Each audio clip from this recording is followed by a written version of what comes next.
California, queremos iniciar esta charla con la senadora de este estado, Kamala Harris. Vamos a darle la bienvenida. Let's now welcome California Senator Kamala Harris.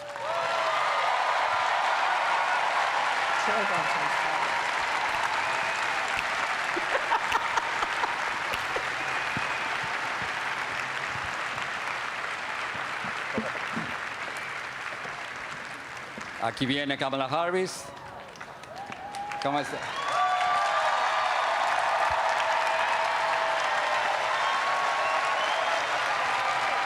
How are you? Thanks for being here. Thank you so much. Thank you. What's up, California Democrats? Please have a seat. Gracias. I think they know you. Yes, I've been here a few times.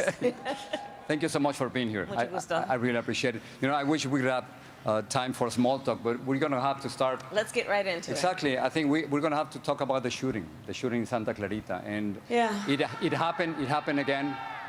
And it seems that we don't have a solution. There seems to be no control. It seems to be completely out of control. So I want you to listen to one of the students of Santa Clarita. She's here with us. Oh. And she has a question for you. Okay. León? Thank you, Jorge, and good afternoon, Senator. Let me introduce you to... It's the microphone. I don't know if... Here, take mine. Just take But- Here, use it. It's okay. Thank you. This works? This works. Can you hold this for me, please? Thank you so much. Let me introduce you to Yvette Mojica. She's 16 years old. She was there last Thursday inside her classroom when the shooting began. Yvette. Hi. We're going to make sure that everyone in the audience can hear. Okay. I can't put into words how terrified I was at my school a few days ago. I thought that I was going to die, and I texted my dad, "I love you," and he didn't know if those were the last words that I was ever going to say to him. But I was one of the lucky ones because I'm still here right now. And how can you help make sure that young people like me can go back to school without being afraid of being shot?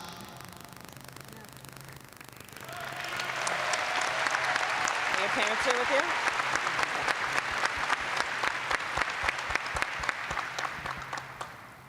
I'm sick of what happened to you, to your classmates. I'm sick. I'm fed up with it. And it's got to stop. It's got to stop. And here's the thing. Here's the thing that, you know, everyone here, I'm sure, understands. Those of us who are here who are over the age of 20. Wait, no, this is a really important point. If you poll the children of our community, and I was raised to believe the children of the community are children of the community. If you talk with any child who is an elementary, middle, or high school student, they will tell you that it is normal for them to go to school and have a drill where they're taught that they should hide in a closet in the event there is a mass shooter roaming the hallways of their school. And these tragedies keep happening, which tell them that they need to pay attention. And when they're sitting in class then, instead of opening their minds to the wonders of science and art and math, half their brains are worried about who's gonna come busting through the door. It is traumatizing our children, and it's got to stop.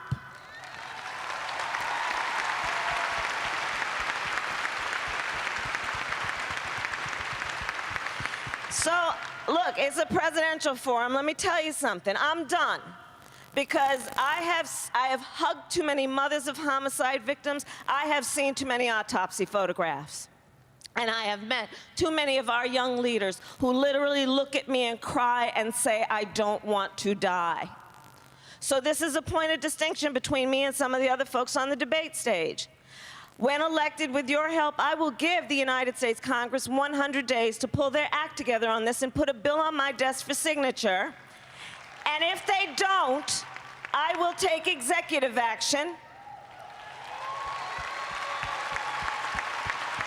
and put in place a comprehensive background check requirement, and ban the importation of assault weapons into our country. And there's one point that I want to add here. The criticism from some of my friends on the debate stage has been, well, then what happens when a Republican comes in office? Well, you know what my response is to that? We'll deal with that in 8 years.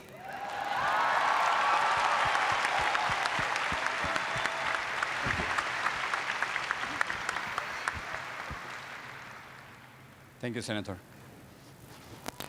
So let me ask you. Let's just go to another subject. Okay. Two of your colleagues, Vice President Biden and Senator Warren, they decided not to be here. So, do you think that Democrats and that they are taking the Latino vote for granted? I'm here. You are, yeah. But you know, that's always the problem with Democrats, because, for instance, they know they're going to get about 70% of the Latino vote, and they just take it for granted, and we were talking about it. So, isn't that a problem with Democrats? I think that you have to judge people by their conduct and their actions. There's no question, and by that I mean this. I'm going to speak for myself. Mm-hmm. You listen, first of all, Californians, we know the last time I looked, 1 in 2 Californians was born outside of the United States or has a parent who was born outside of the United States, myself included. So the issue of immigration, and by extension, the issues that impact the Latino community, are very personal to Californians and to me. And when I think about the issues that are at play, it is everything from shootings, including the massacre we saw in El Paso. And I will tell you, Jorge, people ask me, well, do you think, Donald Trump was responsible for the massacre in El Paso? And I said, well, obviously he didn't pull the trigger, but he's certainly been tweeting out the ammunition. And so when we look at the issues, there are many issues that I know are at play, and it is issues about immigration. It is issues about hate and the rise in hate crimes we've seen. It is the issue of the babies of the community who are afraid to go to school for fear that when they come home, their parents will not be there because they will have been deported. It is the issues of what we need to do to focus on the public education, which invariably impacts, in particular, our black and brown babies here in California and around the country. You mentioned immigration, and let me ask you about that. Yes. Can we have an honest conversation about Obama's legacy? Of course, he gave us Obamacare and DACA and the Paris Agreement, and of course, the country was going through a terrible economic situation. I agree with that. However, he deported more than 3 million people. Was that a mistake? Do you think President Obama made a mistake? I think that President Obama did many great things, and has been probably one of the greatest presidents we've ever had.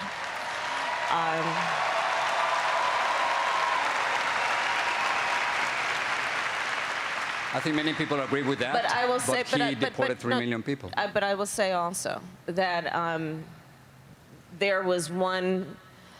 When I was Attorney General of California, I ran the second largest Department of Justice in the United States, second only to the United States Department of Justice. During the tenure during the Obama administration, there was a policy called Secure Communities that I disagreed with. And I actually, as Attorney General, informed California law enforcement that ICE detainers are not mandatory, because there was some who were saying that it were. And as the lawyer for the state, I informed them that they were not mandatory, because I was tracking how Secure Communities was working.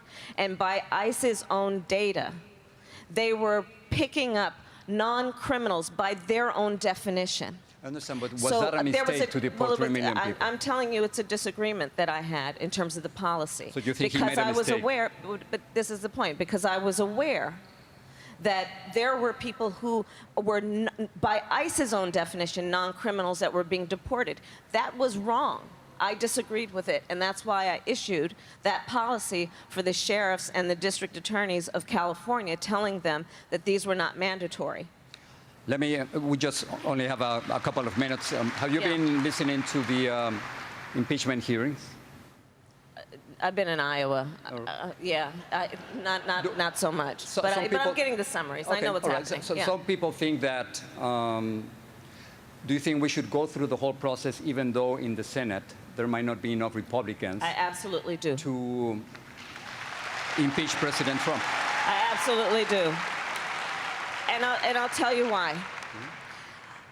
Our framers, in their brilliance, the founders, understood and anticipated a moment like this, where there would be an abuse of power, and so designed our system of democracy with checks and balances, including 3 co-equal independent branches of government, knowing that there would have to be a check and balance on any abuse. So what is happening now is the United States Congress, being true to the very design of our democracy, is holding accountable this fellow who happens to be a criminal living in the White House. And I do believe justice is on the ballot in 2020. All right. And that no one is above the law, including the President of the United States. Senadora, thank you so much for being here with us. Thank I you. really appreciate it.